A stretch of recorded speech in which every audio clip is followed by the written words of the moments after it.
Heading into the 2022 season, the Atlanta Hawks were viewed as one of the better young teams in the league. At the time, Atlanta was fresh off a conference finals appearance, and they were looking to build on that.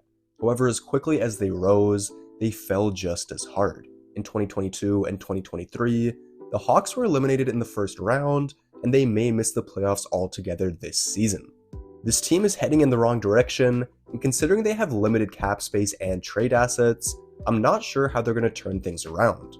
In today's video, I'm going to discuss the faults of the Atlanta Hawks, how they've set themselves up for failure, and why I see Trae Young inevitably being traded. Before we get into it, make sure to leave a like on this video and subscribe.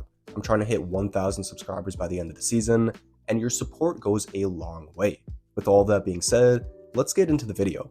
From his second season until now, Trae Young has averaged 27 points and 10 assists per game. On a yearly basis, Trae ranks near the top of the league in both points and assists, but that's because the entire offense runs through him. He's been by far the best scorer and passer on his teams, which has led to an over-reliance on him that rarely ever translates to deep playoff runs or championship contention. Throughout all of NBA history, only 2 players have averaged 23 plus points and 10 plus assists and won a championship in the same year. Those players were Magic Johnson, the greatest point guard of all time, and LeBron James, arguably the greatest player of all time. While Trae Young puts up incredible numbers, I can think of at least 20 players in today's game that I'd take over him. This is why in 2023, Trae was voted the most overrated player in the league on an anonymous player poll.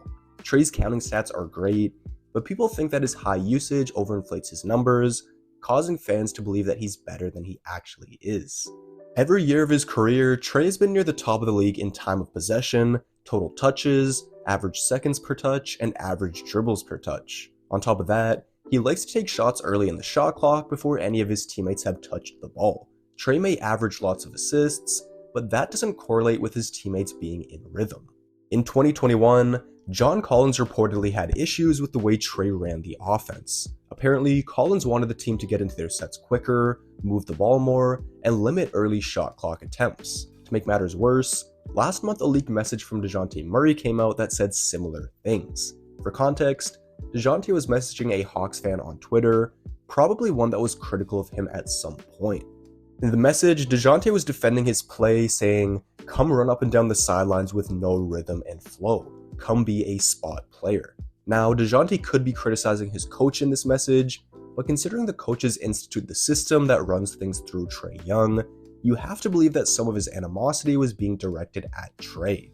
Part of Trae's playstyle can be blamed on the coaching staff, or on the organization as a whole. Ever since they drafted him, Atlanta has given Trae the freedom to do whatever he wanted. This has created some bad habits, which in turn have rubbed some teammates the wrong way. While it's easy to blame the surrounding parts, Trae is also at fault for not changing.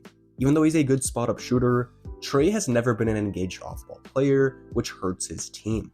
While he's been a bit better in that regard this season, he's still not great. He's been more willing to sacrifice touches and play in a spot-up role, but unlike Steph Curry, who he's often been compared to, he doesn't regularly move without the ball and keep the defense guessing.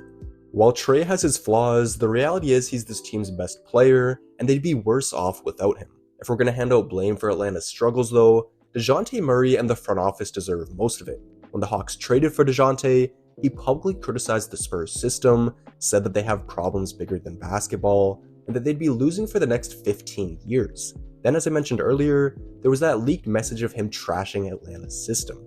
Deonte is a good player, but I question how he is in the locker room, and I feel like he thinks he's better than he is. When the Hawks traded for him, the expectation was that he could be a good second option next to Trae, and that he could improve this team's defense. Deonte has averaged close to 21 points and 6 assists with Atlanta, but he's a pretty average 3-point shooter, and he doesn't get to the line often. He's also been disappointing on defense, and rather than getting better on that end, the Hawks have gotten worse on defense since acquiring him. In retrospect, the Spurs fleeced the Hawks in this deal, and it's not even close. However, Deonte didn't trade himself to Atlanta, which starts a conversation about the front office. After making the Eastern Conference Finals in 2021, the Hawks barely made the playoffs in 2022 and lost in the first round.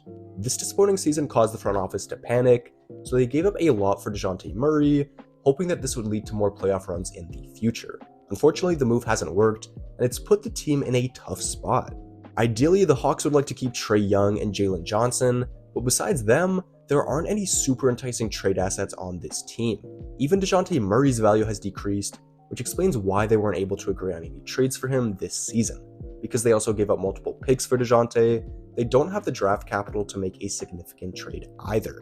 The Hawks are pretty limited in free agency too, as they have several decently sized contracts that run through 2027. They could possibly blow things up and clear cap space by getting whatever they can for Hunter, Bogdanovich, and Murray, but there's risks involved with that approach too. For this strategy to work, the Hawks would have to make some free agent splashes in the future. Nowadays, there aren't as many star players in free agency, so Atlanta likely won't find a co-star for Trae by going this route.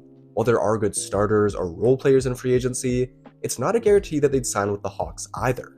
By all accounts, Trae seems happy in Atlanta, but if they tried to reset the board and failed, it could cause him to request a trade which would lower his value. This leaves them in the uncomfortable situation they're in where they're pretty mediocre, but there's risks involved in making any drastic changes, so they're simply hoping that things get better.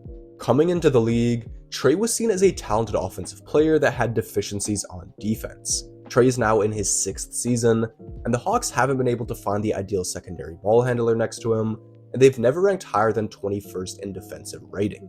This organization has failed to build around him, and as a result, they've had one successful season since drafting him.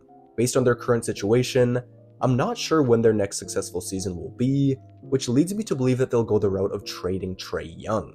Last year, there were rumors that the front office had the green light to move Trae. The more this team loses, the more that path seems like an inevitability. They've put themselves in a difficult situation, and at this rate, trading Trae Young seems like the only way they can get out of it. Anyways, that's going to be all for today's video. Make sure to leave a like, subscribe, and let me know your thoughts down in the comments section below. With all of that being said, I'm out, and I'll see you in the next video.